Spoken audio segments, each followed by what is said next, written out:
Vai ser um negócio. Vai estar no Fujão. Vai estar ao vivo. Coloca ali. Aí depois o cara vai aceitar. Voltamos? E onde é que vai aparecer o dele aqui? Ele vai aparecer daqui a pouco rapidinho. Aí, aceita. É ele? É ele. É ele. Para que caiu a conexão.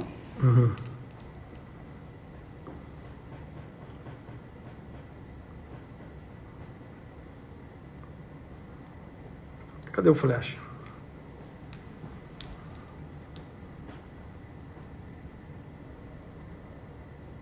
Daqui a pouco ele vai carregar. Tem que esperar.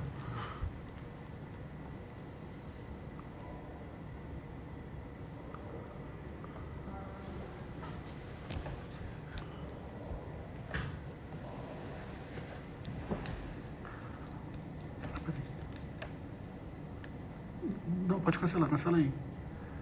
Vê solicitações. Vê solicitação.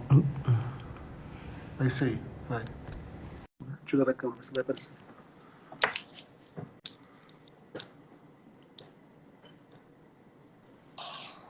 Caiu. Bom, Flecha, voltamos, né? O que aconteceu? Deve ser a sua internet aí, que deve ter acabado os créditos. Pô. Bota um negócio mais forte aí. Não sei, deve ter sido a minha, né? Aí em Brasília não vai estar ruim a tua internet, deve ter sido a minha. Sei lá, pô. Mas vamos lá. Qual foi a última coisa que você ouviu? Não me lembro nem mais nada, nem o que eu disse, quanto mais o que eu ouvi. Mas fala aí, onde é que você parou aí? Você estava falando do requerimento da sessão virtual para a sessão semipresencial, né? Então, era o prazo de 3 dias. Exato. Outra questão que é muito controvertida, e no Rio de Janeiro foi resolvido recentemente com um ato normativo, mas nos estados que não têm um ato normativo semelhante, certamente o problema continua, é saber qual advogado pode fazer a sustentação oral. Quando você peticiona para o seu processo... E aí eu ouvi até essa hora que o direito é da parte, de usar desses 10 minutos dele para... Exatamente. Contar. Não é do advogado. O direito de sustentar é da parte e não do advogado. Então, quando o Flecha peticiona pedindo para sustentar, quem está pedindo para sustentar é meu cliente. Eu só estou representando ele porque ele não tem capacidade postulatória. E aí, no Rio de Janeiro, saiu o ato normativo 01 de 2021 da COGES, dizendo isso, que o direito de sustentar é da parte e, portanto, quando a parte pede para sustentar através do advogado A, todos os advogados dessa parte, não só o A, mas todos que dizem na procuração, podem fazer a sustentação oral no dia da sessão de julgamento, que eu achei bem tranquilo. Eu achei assim, um entendimento que coaduna mesmo com as regras do Estatuto da OAB e do próprio Código Civil, né, que fala da parte da procuração. É o ato do Código Civil. Com as regras constitucionais também, né? Que dão direito à parte de exercer a defesa e o contraditório. Exatamente. Não precisava nem de ato normativo, né? Exato, exato. Mas já que tem, é bem-vindo, né? Mas quando não tem ato normativo, os entendimentos jurídicos todos devem ser respeitados. A gente não pode dizer assim, eu respeito o meu, o contrário, a gente tem que respeitar todos. Então, quando vem o ato normativo, é bom porque a gente sabe o que está acontecendo, a gente sabe onde a gente está pisando. Você lembra, Chile, em 2016, quando entrou em vigor o CPC, que falava que a contagem era em dias úteis. Tinha uma discussão gigantesca se, nos juizados especiais, os prazos seriam contados em dias úteis ou corridos. Tinha gente que dizia que era útil, tinha gente que dizia que era corrido, e entre 2016 e 2018, que foi quando criaram o artigo 12A, na 9.099, era uma confusão danada. Então, tudo que os advogados queriam era um ato do tribunal que dissesse é para contar em dia útil. Ou então, é para contar em dia corrido. Porque pior do que ser útil ou ser corrido é eu não saber. Cada um faz da sua forma.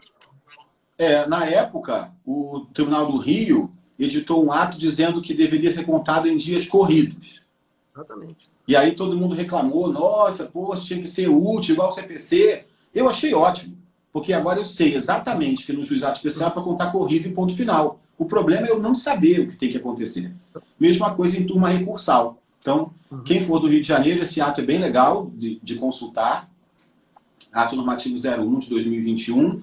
E quem não for do Rio, é bem importante consultar no seu Tribunal de Justiça qual é o ato normativo que regula o julgamento de uma recursal. É bem importante, mais do que saber a 9.099 ou saber o que está no próprio Código de Processo Civil. Meu amigo, a gente está aqui há 5 minutos para 8 horas. Você quer puxar algum assunto final? Quer uma mensagem se você quer final? falar sobre competência originária da turma recursal. Competência originária da turma recursal para mandado de segurança contra restauração atos de autos, reclamação. Pois é, a gente pensa muito na turma recursal como um órgão que só julga recurso, né? Isso não acontece, por exemplo, no Tribunal de Justiça. O Tribunal de Justiça não é um tribunal recursal. É um tribunal de justiça porque ele julga recursos e também julga ações originárias. A turma recursal faz a mesma coisa. Também julga recursos e também julga ações de competência originária.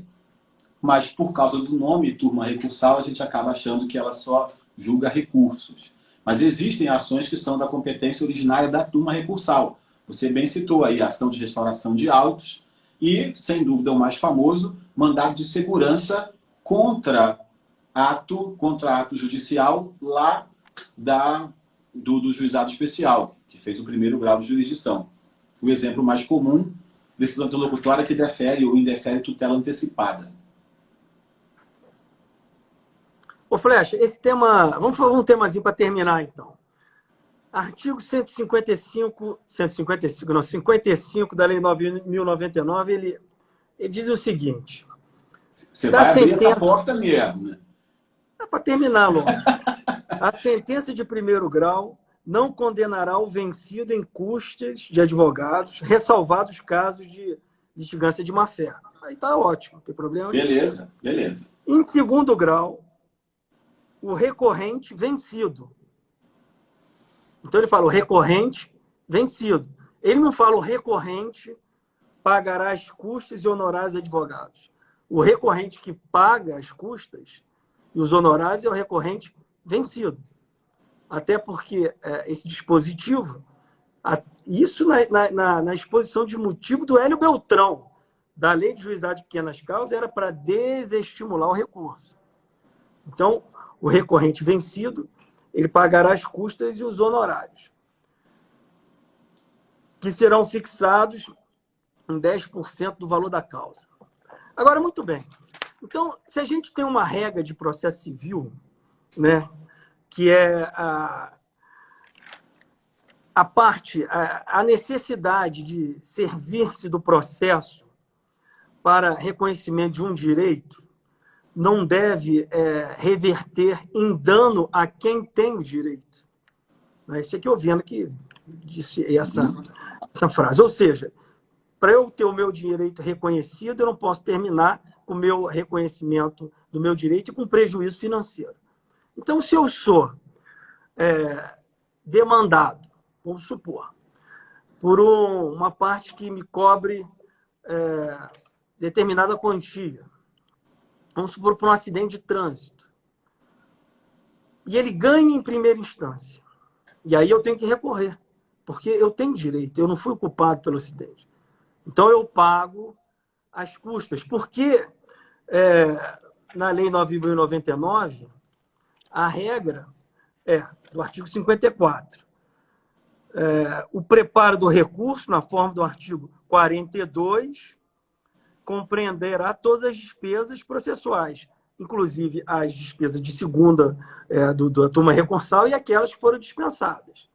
E o artigo 42, ele diz que eu tenho que antecipar, que eu tenho que efetuar o pagamento das custas em 48 horas, ao contrário do Código da Apelação que eu apresento na interposição.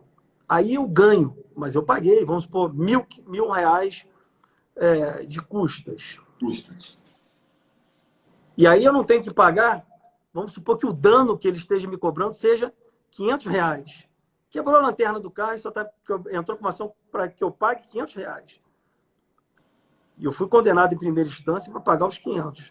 E eu recorro, porque eu tenho direito. E a turma recursal reconhece. Não, realmente, ele não foi o causador do prejuízo. Na verdade, ele nem estava naquele local, nem foi o carro dele que bateu.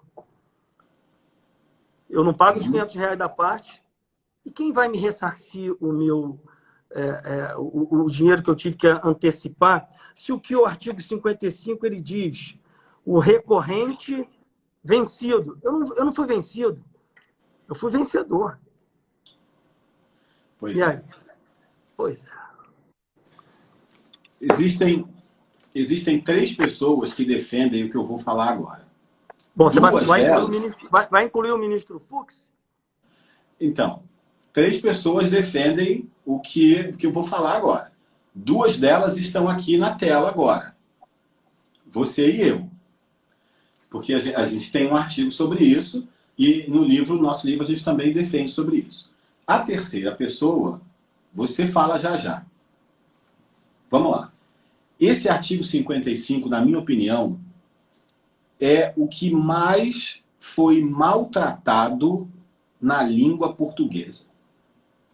A interpretação jurídica, com todo respeito a interpretação jurídica que se dá para o 55, vilipendia a língua portuguesa. Não estou falando de pessoas, eu estou criticando um posicionamento. Vamos lá. 55. Só a parte do segundo grau que é que interessa. Primeiro grau, não vai pagar agora, só paga depois, blá, blá. 55. Em segundo grau, ou seja, no recurso nominado, o recorrente, vírgula, vencido, pagará as custas de honorários do advogado. Aí, numa interpretação assodada, rápida, corrida, pensou-se o seguinte: não. Se o recorrente for vencido, ele paga. Então, se o recorrente for vencedor, ele não recebe. Não faz o menor... Não faz sentido isso. Não faz nenhum sentido. Se quisesse fazer uma interpretação assim, seria: o recorrente vencido pagará as custas. Quando ele for vencedor, ele não paga. Claro que ele não paga, porque ele tem que receber.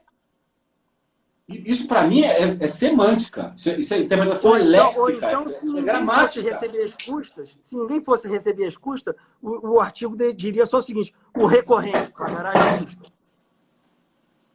É só tirar o vencido, aí todo mundo paga as custas. É lógico. O recorrente vencido pagará as custas. E se eu for vencedor? Pronto. Eu não pago custas, eu recebo. Olha só, vamos mais uma vez, Chine, olha para mim. Não, eu vou ler um texto. Não, pera. Eu sei qual é o texto que você vai ler, é o do terceiro defensor. Eu queria que você encerrasse com ele, porque esse texto que você vai ler... Tem vários defensores, não sou só eu, nem você. Eu pensei em um. Imagina o seguinte, pensa aqui comigo, olha só. Imagina que isso aqui é dinheiro, tá? Isso aqui é o dinheiro das custas do recurso. Olha para mim. Eu vou recorrer. Eu vou recorrer. Paguei custas. 55. O recorrente, vencido, pagará as custas, ok? Já está paga mesmo, e honorários da outra parte. A contrário senso, se eu sou recorrente, que paguei custas e for vencedor, eu não pago. Se eu não pago, mas já paguei, me devolve, me ressarce. Porque a regra é a antecipação das custas. Claro. Porque então, se não tivesse antecipação das custas, o pagamento fosse ao final, aí tudo bem, o recorrente vencido pagará as custas. Eu recorri, perdi, agora você tem que pagar as custas do recurso. Aí eu pago. Uhum. Mas no caso tem antecipação. Então, é curioso. Assim, eu não vou afirmar porque eu também não estou acompanhando.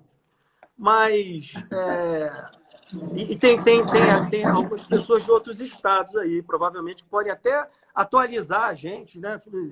Por exemplo, Pernambuco eu acho que não vale mais, mas já teve. Olha, o estado de Pernambuco tinha uma lei que era a 1100 qual é essa aqui? 1104 de 96, que mandava devolver as custas. O recorrente vencedor recebia as custas de volta. O Paraná tinha também, que é uma resolução 01 de 2005. Não sei se está valendo até, mas já teve. Então, eu antecipava o recurso e o que eu recebia de volta? As custas da primeira instância. Da segunda, não, porque eu usei aquele sistema. Minas Gerais também tinha, olha, a Lei 14.939 de 2003. Mato Grosso do Sul, Provimento 35 de 2008. Tudo tratando de devolução, que todas essas leis ou resolução tratavam da devolução das custas no recurso nominado.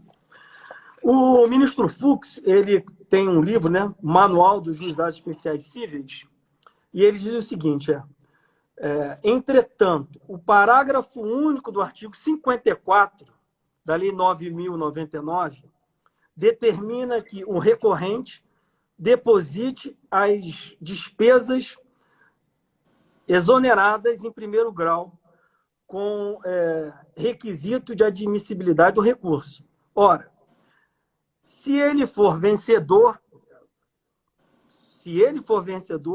quem deverá pagar e reembolsá-las? É uma pergunta que ele faz. Aí ele responde, é evidente que o recorrido. Certo? Princípio da sucumbência. Está lá no Código de Processo Civil de 2015. Então, como é que você pode ter o seu direito reconhecido? Olha, você não tem que pagar nada. Porque o autor que entrou com a ação ganhou em primeiro grau e você teve o seu direito reconhecido na segunda instância, para o autor você não vai pagar nada. Mas o dinheiro que você investiu aqui para ter o seu direito reconhecido, você vai ficar com o seu prejuízo. Pô, não faz sentido. Então, não faz nenhum quem vai sentido. devolver as custas? Não pode ser os tribunais, porque tiveram gasto com papel, com funcionário, com tudo. O serviço foi prestado, tem que ser a outra parte.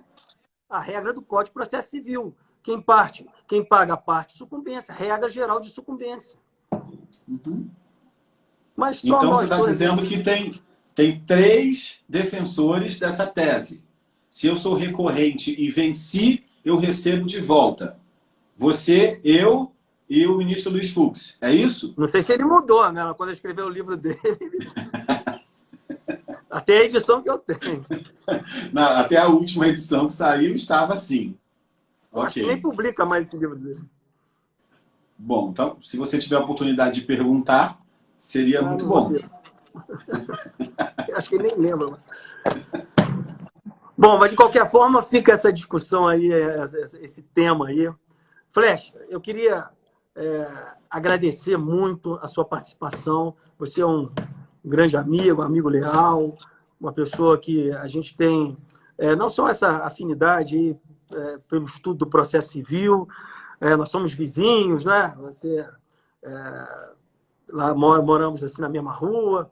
Então, eu agradeço muito em nome do FONAGE, você ter disponibilizado o seu tempo, aí que você é professor altamente demandado, um advogado brilhante, de ter colaborado e trazido essas discussões assim, dessa forma descontraída, como você sempre séria e descontraída, sabendo os momentos apropriados. Então, é uma grande alegria para mim, aqui como representante do FONAGE, vice-presidente, ter participado desse evento com você.